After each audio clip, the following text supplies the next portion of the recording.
Greetings, Zimbabwe, and welcome once again to your favorite platform, Zimbabwe Daily. We are having our Frank Talk right here on a Wednesday afternoon. How have you been? I've been great, hey. And this is our second edition of the Civic Space Dialogue brought to you by the National Association of Youth Organization in partnership with the CSO Partnership for Development Effectiveness, CPDE. So, today we are looking at civic society organizations accountability, what we call CSO accountability.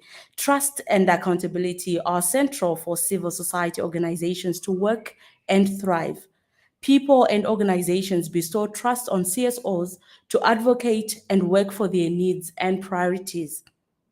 This trust builds on the shared values between the CSOs and their shareholders, a common understanding of the way the relationship between them works, and the CSOs effectively achieve those expectations.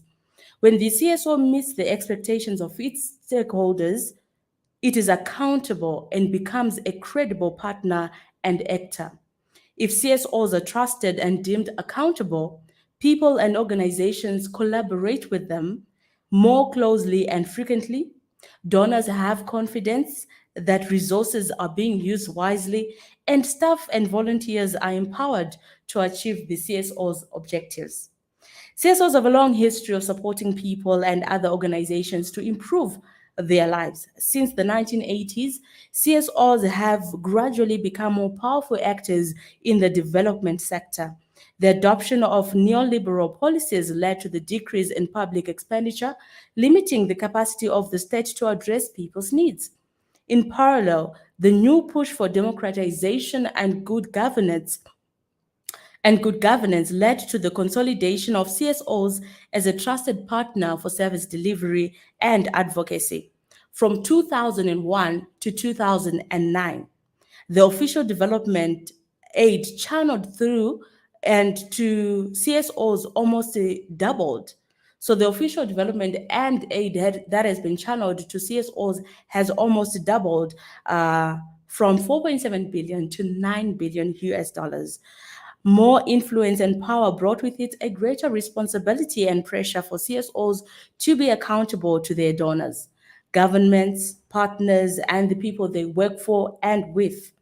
The trust of CSOs is under threat, with only 3% of the world's population living in countries with fully open civic spaces.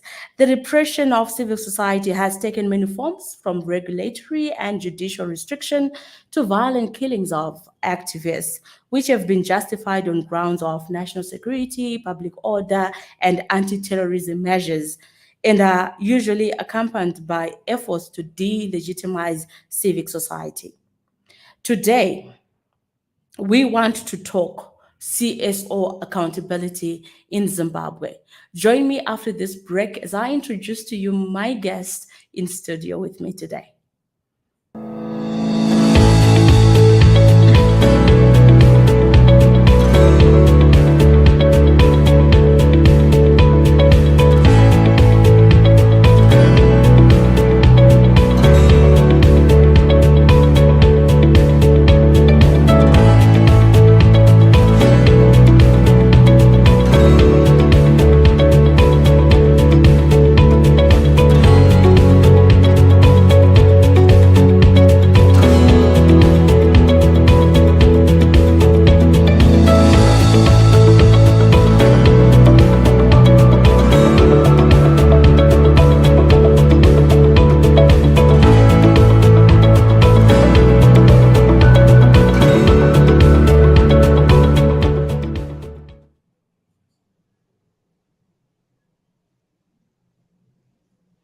All right, so welcome back.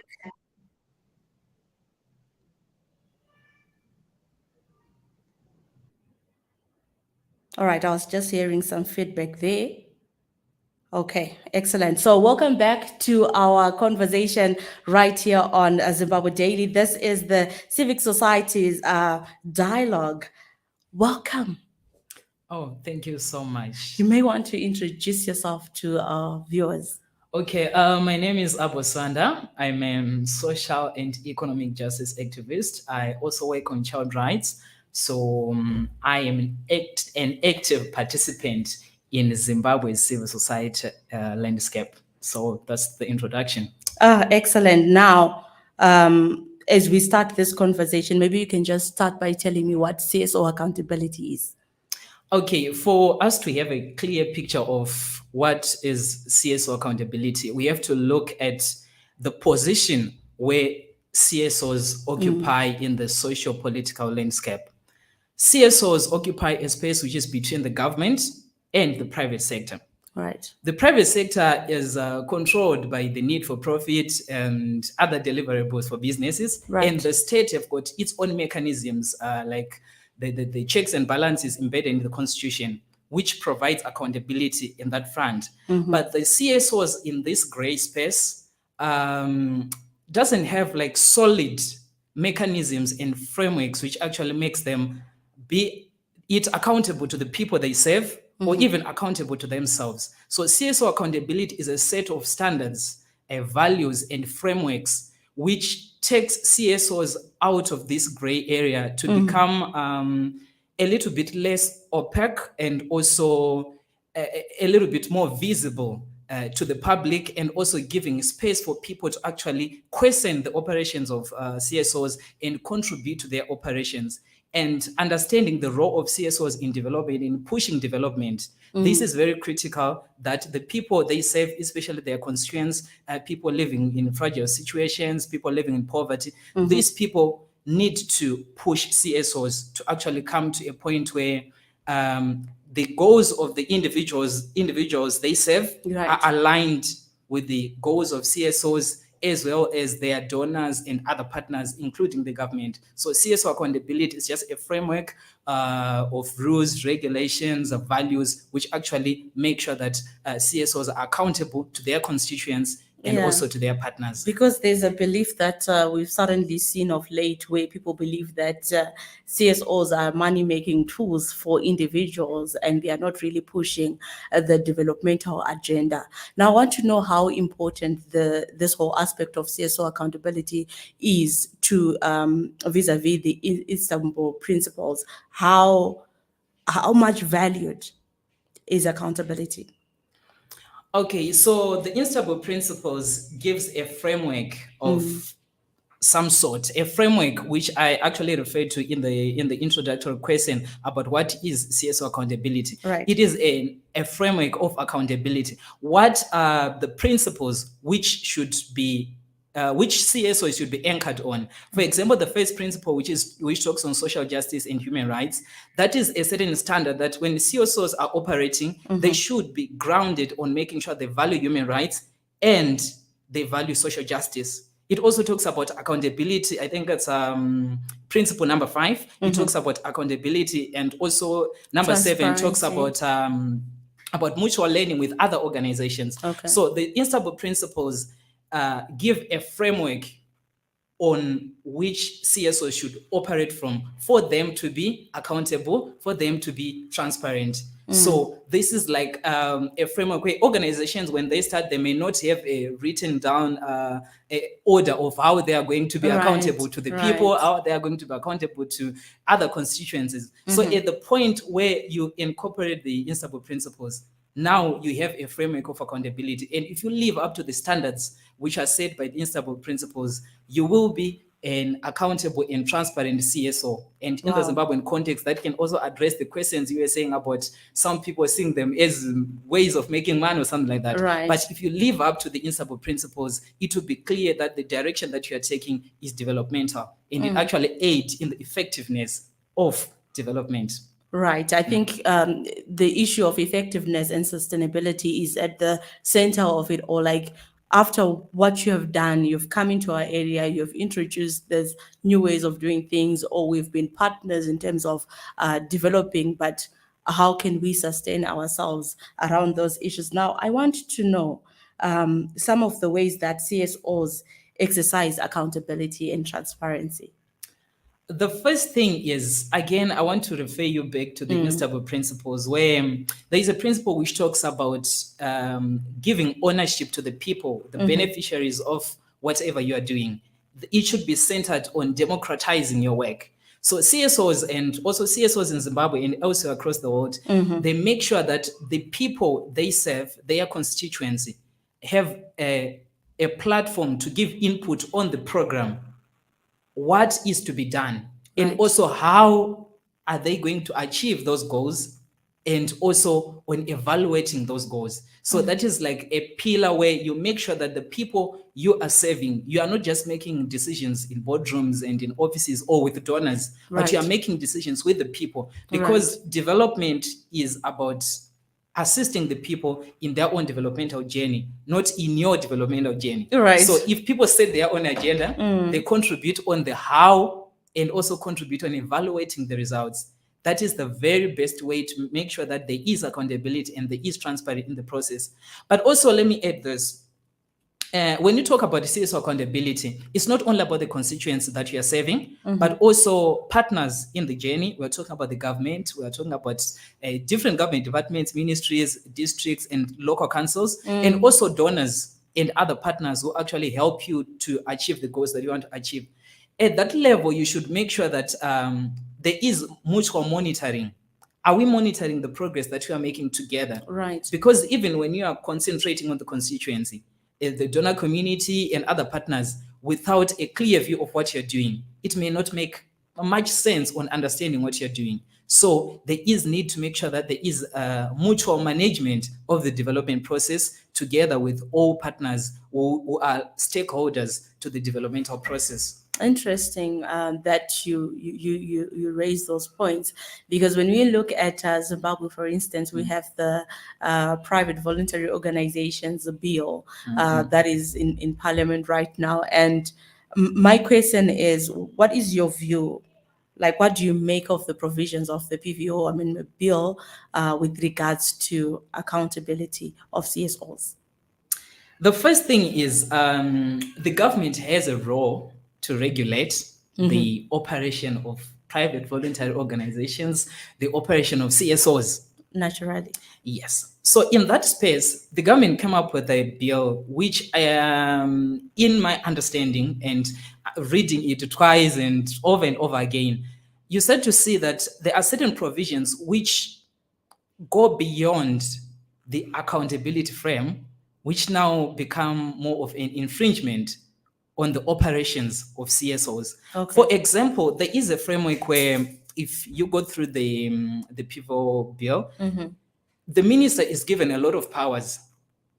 And if we understand, a minister is a political actor, and if there is a change of government, the next government, we have another minister whose views may actually have an impact on the work of CSOs. So if you are anchoring on producing a law which governs CSOs, a law which governs PVOs, that law should have a guarantee of continuous consistency. So given that the power is given to someone who is a political actor, it now hinders on the consistency of the application of that law.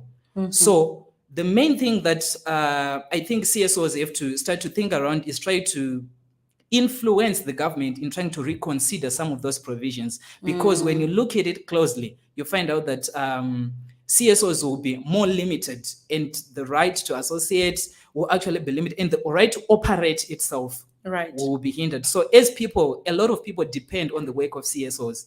And if this work is now anchored on decisions of an individual minister, then the development of communities, the development of people will be affected seriously. So this is like a time where CSOs have now to think on ways to engage the government to make sure that the PVO bill, which potentially will become the PVO Act, should actually be in a way that ensures accountability on the other hand, but also ensures a free operation of CSOs so that they continue to deliver their developmental mandates. Interesting. You talked about infringement. You talked about individual ministers making decisions on behalf of whether the CSO should or should not operate, Operate. or whether it should or should not do a certain operation, and that on its own can be problematic, especially when there are services that communities require that government may not be able to provide, and the CSOs are available. Now, I want to, I know these are some of the operational challenges that CSOs are facing, but I want you maybe to even give us a broader appreciation of these challenges that CSOs are facing, especially when it comes to issues to do with accountability. The first thing that I have to highlight is that the operation environment for CSOs, not only in Zimbabwe, in Africa and the world wide, is shrinking. The civic space itself is shrinking, where CSOs are overregulated, and sometimes they are outright abused and silenced. So this is the main challenge, where in terms of their own self-accountability and also holding the government account, there becomes a challenge. Right. CSOs have to be regulated, as I have highlighted before. But if governments are using their right to regulate, if they are now moving beyond it to actually stifle the operations of CSOs, that becomes a challenge. And again, I said accountability for CSOs also involves accounting to the government, accounting to their constituents, accounting to donors, Right. accounting to different partners. Yes. So if one of those partners, in this case, if the government is not playing ball, then accountability becomes difficult. CSO will start to withhold certain information because the relationship itself becomes difficult. So by the time they start to hold certain information, then that's where the opacity in operation comes, and the result will become lack of accountability. So the best way to make sure that we get out of this conundrum is that every partner should come to play ball, understanding that CSOs are here to serve the people, and they should be given that platform to do so in partnership with the government, with donors, with the community, and so forth. So all partners should come to an agreement of how best they can operate together, because that's the main challenge when operations, CSOs are dealing with people who have got different agendas, and we have got different standards. This also applies to donors, for example. Right. Donors have their own reporting mechanisms, they have their own demands. Right. And sometimes local contests don't allow certain reporting mechanisms, don't allow certain operations. And at the end, that mismatch of standards becomes difficult for CSOs to be fully accountable. Then I want to bring back to the issue of civic space. They start reporting on what the partner, depending on which partner it is, exactly wants to hear. Then the other issue, I think the final issue here is about civic space again. When the CSOs cannot reach certain areas where there are no-go areas, we know in our political context, there are areas that you can't go there. But that's where the constituents, which benefits from your programming is. If you can't reach there, then you can't be accountable to the constituents that you are serving. Right. And that becomes a problem in terms of accountability for CSOs. So these are a pool of problems, but the solution again comes back to the issue of how are you going to interact with partners and make sure you're operating on the same rules of engagement. And that's where the instable principles come in. If you can operate from the same principles, then again, we can actually produce results. Right. You already stepped into my next question, because I wanted to find out how CSOs can actually strengthen their capacities to account, to the different partners that you talked about.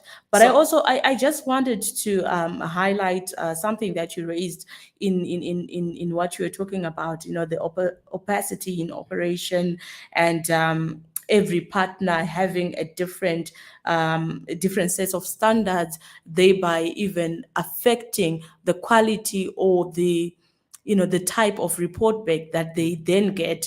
Because if I've got a structure that needs to be followed, I'm simply going to follow that, but maybe it leaves out some elements that a community may actually benefit from if those issues are brought to book. So maybe you may want to continue in that note. How can CSOs strengthen accountability and how important is CSO enabling environment to the thriving of local communities and even local, community-based organizations. Organizations. Okay, so I would like just to extend on what I was saying before. The first thing is that CSOs are more like laboratories for democracy, laboratories for accountability. Accountability itself, they demand it from the government, they demand it from other partners. So, first of all, they should institute accountability in their own operations. Right. They should institute democracy in their own operation. They should institute the respect for human rights in their own operation. That again, they should refer back to the Istanbul principles and use them as guidelines for their own operations within their organizations. Are they learning from their previous mistakes? Are they learning from their previous programming? If you start from there, then Right. you move on now to demand the same things that you are practicing from other partners. You demand that from the government. Please, the government should share information concerning this and this, because look at us, we are sharing this information with everyone we are dealing with. The government Right. should share information on this. The same, okay. Donors, your standards of reporting here, they actually restrict us from doing this and this and this. Right.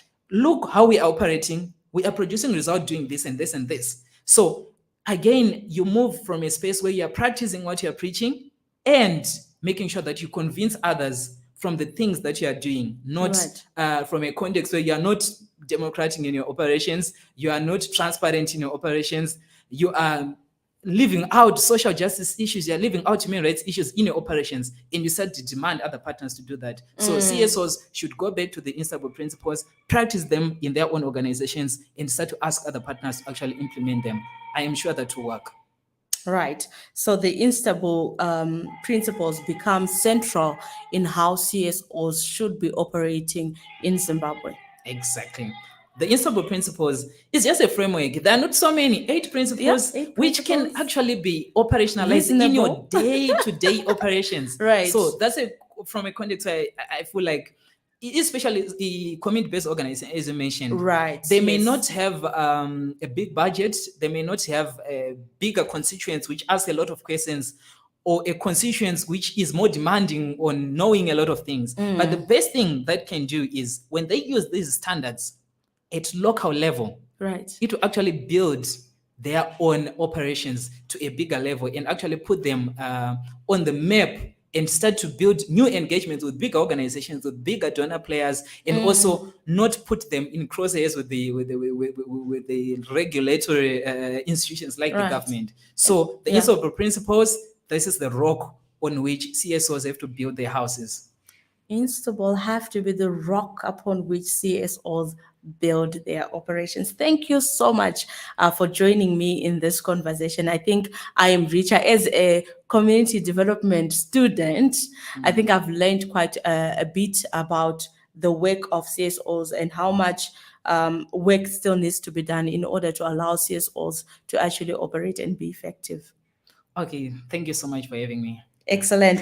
And thanks also to you for joining me right here on Frank Talk. I love it. It's short, it's sweet, and it comes right straight to the point. So CSO accountability is at the heart of the work of CSOs in Zimbabwe and beyond. We thank you for having joined us in this edition of the CEO Dialogues on the Istanbul Principles. This program kindly brought to you by the National Association of Youth Organizations, NAYO, in partnership with the CSO Partnership for Development Effectiveness, CPDE. If you want to know more about the National Association of Youth Organization, you can just log on to our social media platforms. On Facebook, we are the National Association of Youth Organizations, NAYO-ZIM. So do get in touch with us if you want to know more about our work and activity. And if you would want us to actually engage you and your communities, if you are a young people-based organization, do join us. You need this partnership. At the end of the day, we can do much more when we collaborate. Thank you so much for tuning in. This has been a wonderful conversation. Frank Talk with me, Yvonne. It's bye-bye for now.